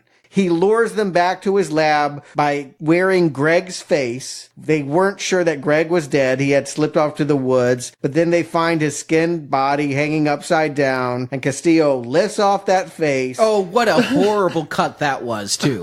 You just cut, and now he's pulling the face off. Mission Impossible 1 was better than this. It feels like a Hellraiser sequel I never would have recommended, but he's licking her and talking about wanting flesh, and I think the point is they're going to pair off these 2 skin, and because this guy is so stitched together, he will maybe have a nice new coat that won't look so monstrous. Absolutely ridiculous of a impetus for what he's been doing. What I love is somewhere along the line, somebody said, hey, we can't just have this story of Castillo and have him in a flashback and then pop him out at the end. We have to have him seemingly around throughout the movie. So what they did is they shot him standing behind a pine tree branch. Yeah. And used that shot 4 times, sprinkled throughout the movie. He is like a voyeur. He was waiting for the rave to get naked so he could just watch. What's it? The idea to have all this young flesh dancing and he would pick them out like he was a rock star. I want that one and that one and that one, and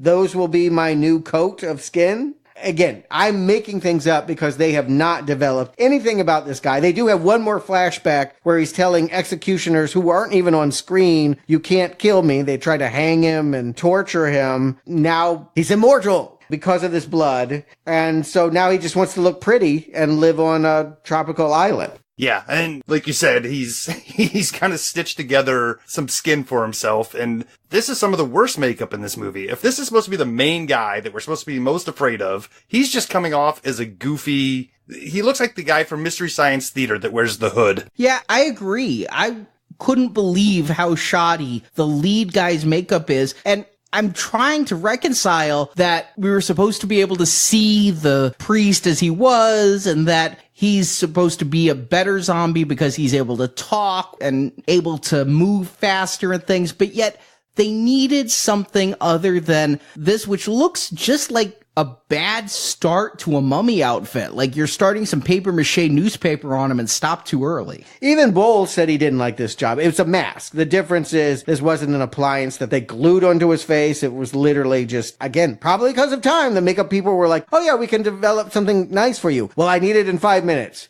okay, or we could just give you this. We ran to Spencer's. Yeah. They found this. We modded it a little with newspaper paper mache.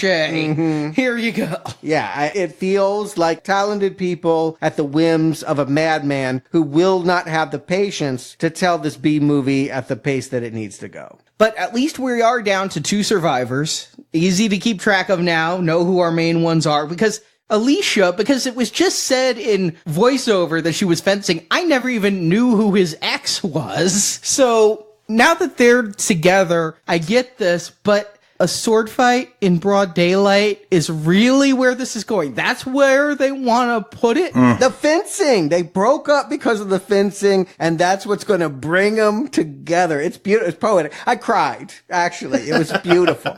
Oh, I was crying. But to Arnie's point, yes, the entirety of the climax of this movie is taking place at night. Why not finish it at night? What is so scary about mid-morning? You know, there is usually the, oh, everything's better, everything's happy moment, and then the jump scare of, that's how a horror movie likes to end it, is that you think you've reached daylight, and in fact, the nightmare is not over. Sure, incompetent movies. And sometimes after a rave, sunlight is a very scary thing when you have to face the night before. Yeah, all I know is she gets stabbed in the cleavage, and her dying act is to cut his head off and then stomp on the brains. No. Rudy cuts the head off. She gets stabbed. He picks up that machete that Captain Kirk was so proud of earlier. He's like, this is the best. It can't shoot anything. It wasn't the best, Kirk. Everyone else has a gun. But he picks up that machete, beheads him, which isn't enough to kill him, because we're going to get this reanimator moment of the headless body still choking Rudy. And then, stabbed in the chest, Alicia's going to stand up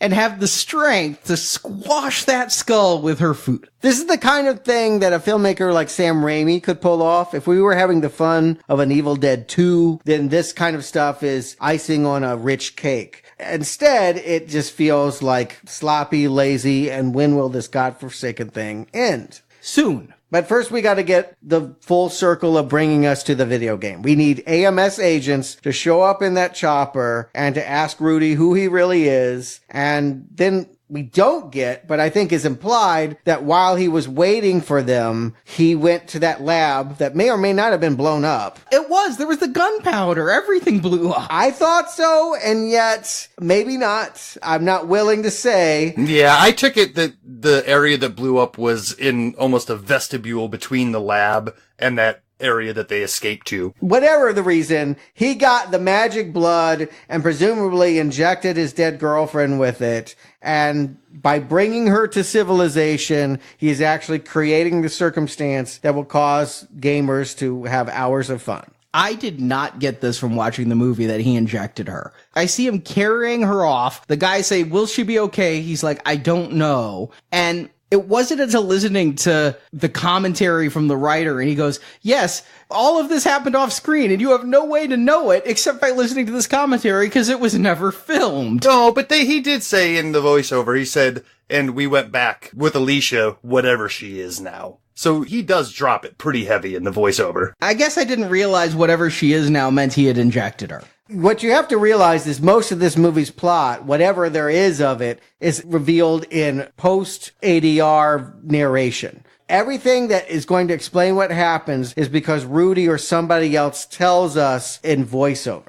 And you know what? I came so close to reading this movie. I came so close to downloading the subtitles and just reading it because I thought that would have helped me more than actually watching this movie did. But this shouldn't be work, right? This is a bad movie. We should be laughing. I'm curious to know if you guys had fun. We all know it's bad, but was it good too? Justin Stewart, do you recommend House of the Dead? Justin. I came into this probably the same attitude both of you had. I'm guessing we all were kind of hoping for a Brown Arrow here. I mean, it's got all the makings to give us Brown Arrow territory. I mean, we've got campy humor. We've got Uwe Boll back. We've got zombies. It's just ripe for that. And throughout this movie, none of it gels together. It's not a good campy movie. It's not a good scary movie. It's not a good parody movie. It's just a bunch of scenes that feel kind of strung together. And like I mentioned earlier, it's kind of a slap in the face to sit here and be pulling out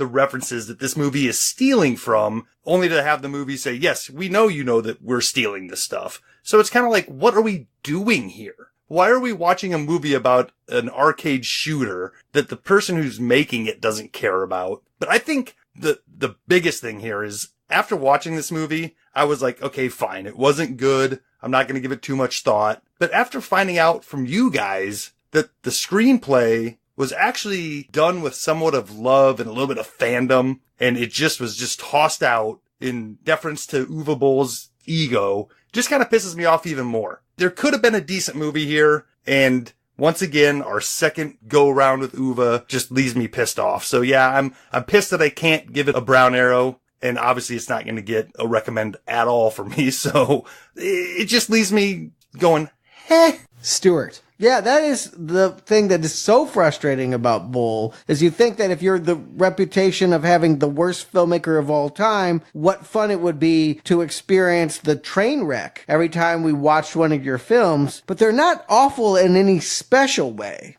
You watch something like The Room or something like an Ed Wood movie, and those are unique characters that had something to say. They wanted to communicate an idea that was unconventional, and they did so in a technically inept way that is both delightful and revealing and creates a warmness. You know, I feel connected with those filmmakers, even though I recognize on some level, wow, what bad filmmakers they are. Here, this is a soulless craftsman with no craft. I wish he was as funny as he thinks he is, but it's a poor pastiche of every other zombie and horror movie you've ever seen, done by a guy who thinks if you do it faster, so fast the camera can't catch it, that it will impress today's kids. He seems to have disdain at the same time that he's no better than the lowest common denominator. And it's just frustrating that I can't have more enjoyment. There is some. I did laugh at a lot of the dialogue. There are exchanges that I think Brown Arrow amusing,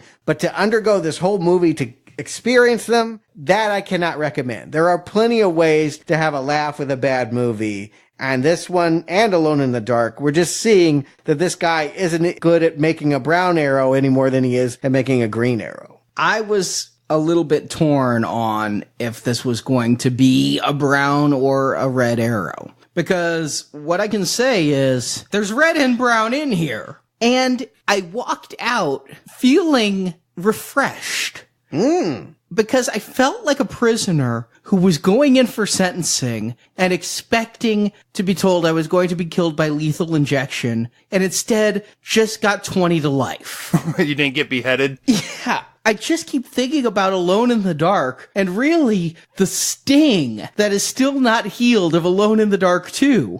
And in watching this, at no point did I think I need to break out a flamethrower and eradicate a copy of this off the earth. And so that was a plus. Yeah, I agree, but that's also a minus too, right? There's something fun about a guy who makes films so bad they could actually hurt you. And here, anybody could have made this. I mean, it's just a dumb fan film, really.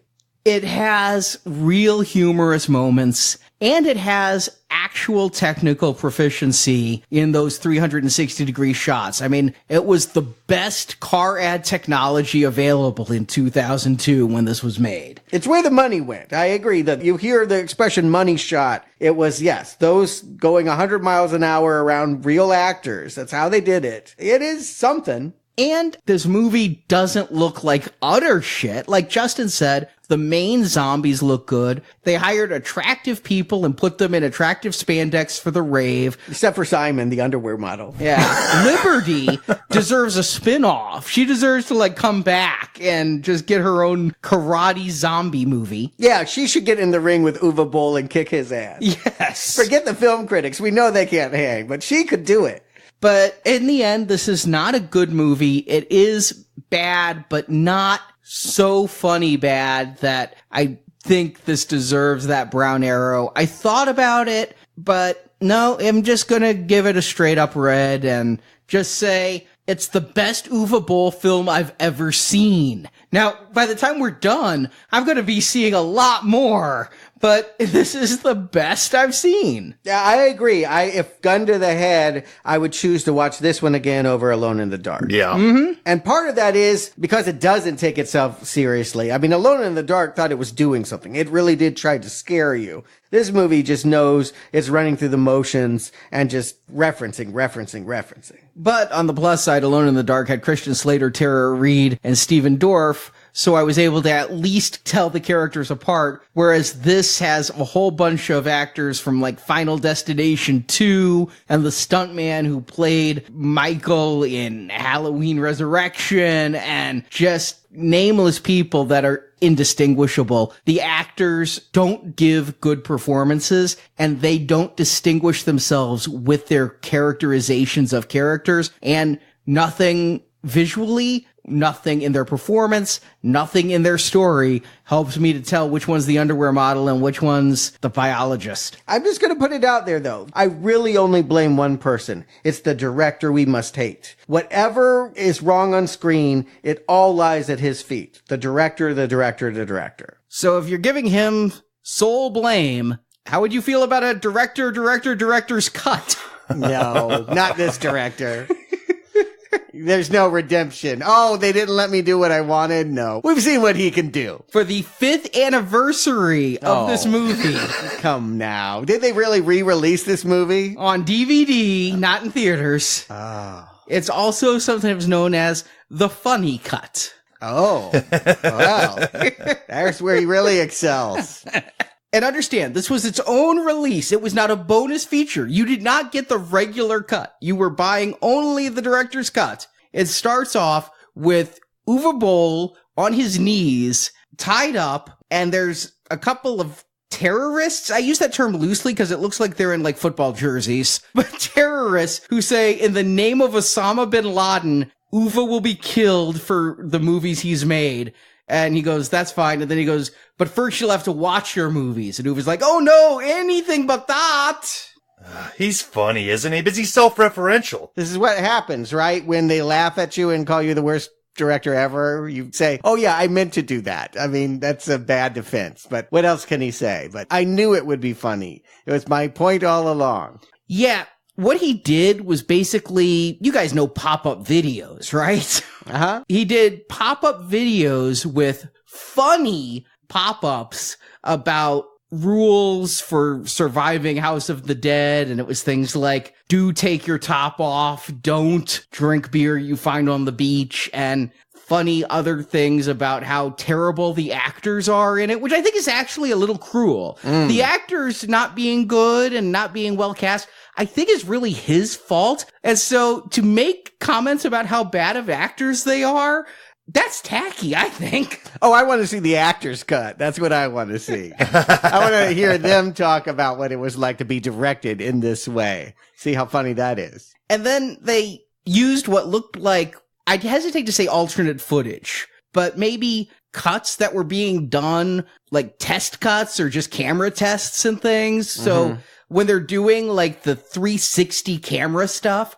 we get some of them just standing there smiling goofily, and I'm guessing they were like doing special effects tests and said, all right, just stand there. We're going to swing this camera around you. Does that add to the humor?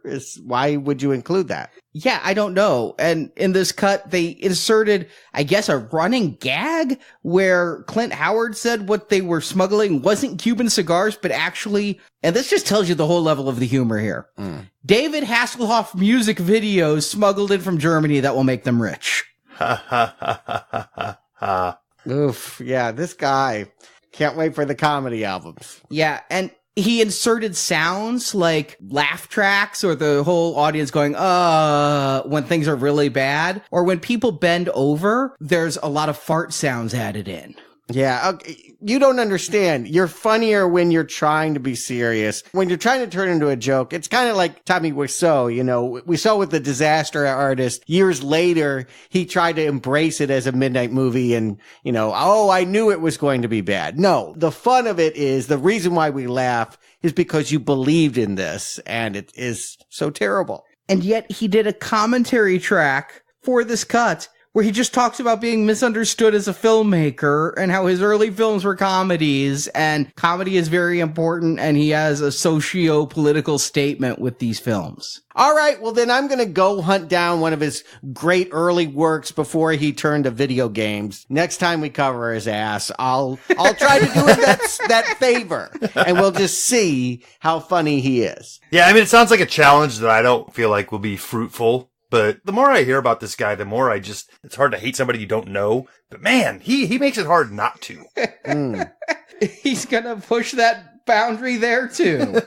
I'm going to say the director's cut is even worse than the theatrical cut. And to sell it on its own is the crassest of commercialism. If it was a bonus feature, I'd be kinder to it. But that you made people pay for this, or that you didn't make them. Hopefully nobody bought it but me. Hopefully I'm the only person in the world. It was hard to track down, and I think it should stay that way. Yeah, he wants to have everyone doing Sharknado parties and Rocky Horror to this, and it's never going to happen. No one is going to have a good time with this film in any way, shape, or form. I'm relieved to know that we're done with this film, but... And I want to thank you for not taking a shit in my house this time. But I do remember Alone in the Dark 2 was so much more painful than Alone in the Dark. Could that possibly be true of House of the Dead 2? I've never seen it. I'm scared, guys. I'm really scared. Alone in the Dark 2 is the singular worst time I've ever had watching a movie for Now Playing. And we're repeating the pattern. It's a sequel to a Uwe Boll film that Uwe Boll isn't doing. Oh, God. I don't know. That Tekken 2 is right there with Alone in the Dark 2. I just think, I don't know, it's a race. Uwe's not the only one that can shit the bed. It seems like a no-win situation. You know there's a 2 looming in front of us. Now, do you want Uwe to be involved, or do you want to not be involved? I want it to be over, but it's going to take a while before we're completely done with him. In the meantime, our Silver Level series is going on strong. Mother of Tears is coming out this Friday. It is the conclusion to Dario Argento's Three Mothers Witch trilogy. What is that, you may ask? It stars Asia Argento, caught in the news right now for what she may have done. Not in a good way. Yes, exactly. If you want to know what she is as an actress, and if you want to know about Dario Argento, I do hope you can join us for that Silver Level donation series as we build up to the new Suspiria movie in about a month. So listeners, thank you for joining us back in the arcade. And Justin Stewart, thank you for joining me. Until next time, game over, fucker.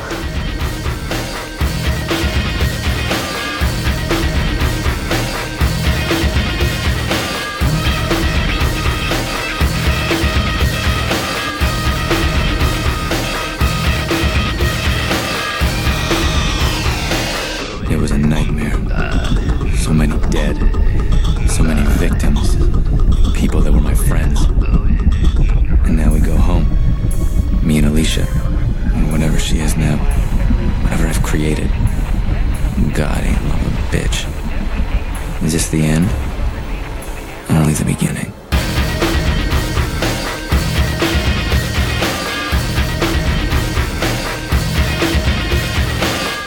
Thank you for listening to this episode of Now Playing Podcast. See you on Hell, boys. We hope you've enjoyed the show. Did you hear what I said? It works. I'm going to live forever. Come back to NowPlayingPodcast.com each week for another new movie review podcast. What part of shove off didn't you understand?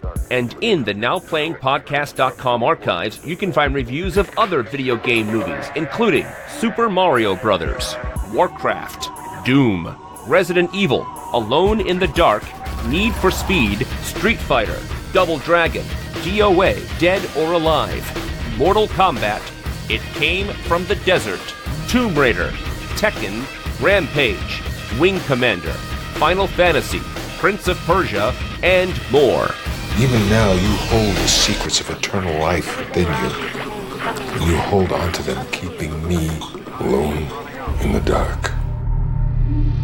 Also at our site, you can find hundreds of other movie reviews, including Star Wars, A Nightmare on Elm Street, Independence Day, the Avengers films, Back to the Future, Batman, Superman, The Fast and the Furious, and more. You've tried the rest. Now try the best. Do you want to continue? You got yourself some sort of hearing disability? I ask you a question. Insert money now to keep playing Now Playing. We've got your back. Just make sure you got ours. Now Playing Podcast is a show without any sponsors or ads. We rely on support from listeners like you to keep Now Playing operating. You will encounter steep resistance. Not everyone will make it. But for the ones that do, this will be a day long remembered. Long remembered, sir! You can donate to the show and, as our thank you, receive bonus podcasts. Over 150 bonus movie reviews are available to choose from on the Now Playing Podbean page, including Alien, Night of the Living Dead, Jurassic Park, Ghostbusters, Indiana Jones, Lord of the Rings, Psycho, Troll, and more. Have you looked at your paycheck lately? Sounds like a good deal to me. Find a full list of available bonus shows at nowplayingpodcast.com/donate. A tight ass like you probably enjoy being eaten by me. You can also join the Now Playing Patron campaign through our Podbean site. Patrons of $10 or more get a new exclusive movie review every month, plus even more perks, including one where you can pick a movie for our hosts to review. Find the details on our website. How much? $300 now fair? About 600, mine. If you want even more Now Playing reviews, place your order now for the first Now Playing book, Underrated Movies We Recommend. Get reviews of 125 films our hosts love. You can order the book by clicking the banner at the top of our homepage. Zombies don't read. They ain't hooked on phonics. You can follow Now Playing on Facebook and Twitter, where we post announcements of new episodes and where the hosts post movie mini reviews. Links to our social media pages are available on our homepage. You should take a look at this. Now Playing Podcast is produced by Arnie Carvalho. You created it all so you could be immortal. Why? To live forever. Now Playing's video game retrospective series is edited by David and Arnie. So sorry. I don't know what to say. Don't say anything. We've all lost people we love. Won't be the first and certainly won't be the last. Now Playing credits read by Brock. Just love the sound of your own voice, don't you? Pretty much, yeah. The opinions expressed on Now Playing are those of the individual hosts and may not reflect the opinion of Venganza Media Incorporated. Way to win friends and influence people. Venganza Media Incorporated is not affiliated with the motion pictures reviewed or otherwise referred to herein. All movie clips and music included in this podcast are the intellectual property of their respective copyright holders. They are included here for the purpose of review and no infringement is intended. This entire mission was a waste of time. We lost a lot of good men out there. Now Playing Podcast is an exclusive trademark of Venganza Media Incorporated and may not be used without the expressed written permission of Venganza Media Incorporated. All rights reserved. Sometimes a mind isn't a terrible thing to waste. Now Playing is a Venganza Media production, copyright 2018, and no part of this show may be reproduced, repurposed, or redistributed without the written permission of Venganza Media Incorporated. See you around, Sweater. No. You won't.